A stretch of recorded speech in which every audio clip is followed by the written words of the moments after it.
আসসালামু আলাইকুম ওরহমতুল্লাহ। আজকের বিষয় হলো কারো ঘরে গিয়ে প্রবেশের পূর্বে 3 বার সালাম দিয়ে অনুমতি চাইতে হবে। অনুমতি না পাইলে ফিরে আসতে হবে। এই সম্পর্কে দলিল হলো আবু আম্মার হুসাইন ইবনু হুরাইস রহমতুল্লাহ আলাই, আবু বুরদাহ রহমতুল্লাহ আলাই এর সানাদে আবু মুসা আশআরি রাদিয়াল্লাহু তাআলা আনহু হতে বর্ণিত। আবু বুরদাহ রহমতুল্লাহ আলাই বলেন, আবু মুসা রাদিয়াল্লাহু তাআলা আনহু উমর ইবনু খাত্তাব রাদিয়াল্লাহু তাআলা আনহু এর নিকটে এসে বললেন, আসসালামু আলাইকুম এই আব্দুল্লাহ ইবনু কাইস। তবে তিনি তাকে অনুমতি দিলেন না।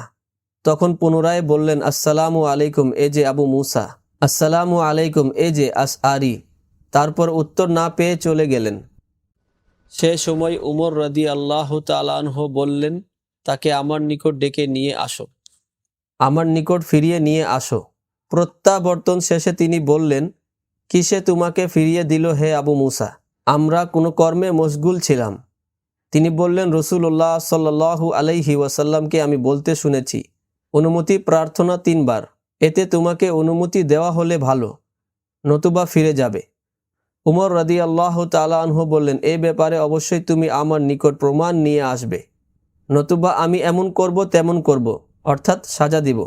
তখন আবু মুসা রাদিয়াল্লাহু তাআলা আনহু ফিরে গেলেন। উমর রাদিয়াল্লাহু তাআলা আনহু বললেন, প্রমাণ জোগাড় করতে পারলে বিকালে তাকে তোমরা মিম্বারের নিকট দেখতে পাবে, আর যদি প্রমাণ না পাই তাহলে তোমরা তাকে দেখতে পাবে না। বিকালে তিনি এলে তারা তাকে মিম্বারের নিকট দেখতে পেল। উমর রাদিয়াল্লাহু তাআলা আনহু বললেন, হে আবু মুসা, কি বলছো? প্রমাণ পেয়েছো? তিনি বললেন, হ্যাঁ।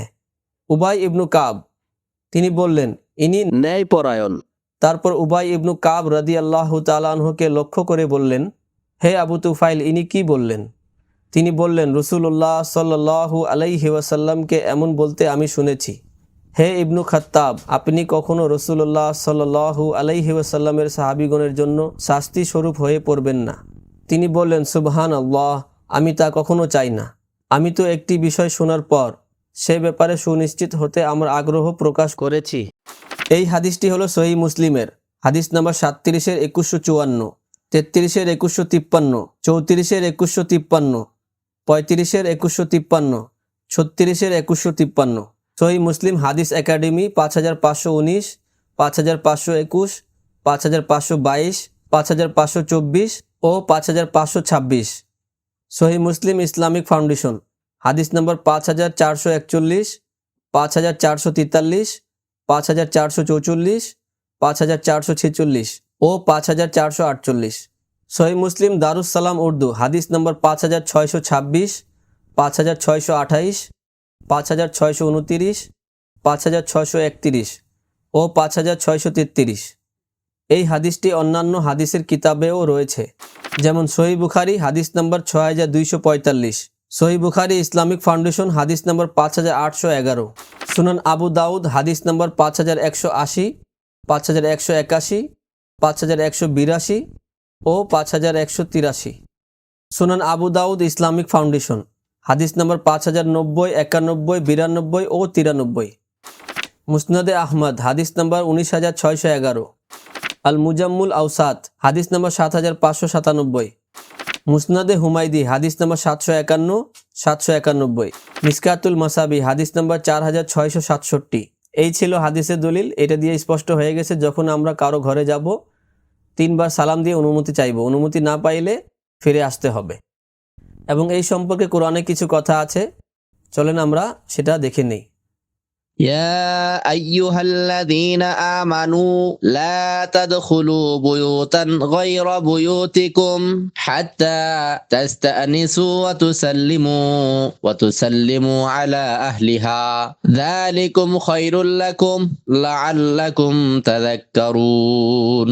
হে মুমিনগণ, তোমরা নিজদের গৃহ ছাড়া অন্য কারো গৃহে প্রবেশ করো না, যতক্ষণ না তোমরা অনুমতি নেবে এবং গৃহবাসীদেরকে সালাম দেবে। এটাই তোমাদের জন্য কল্যাণকর, যাতে তোমরা উপদেশ গ্রহণ করো।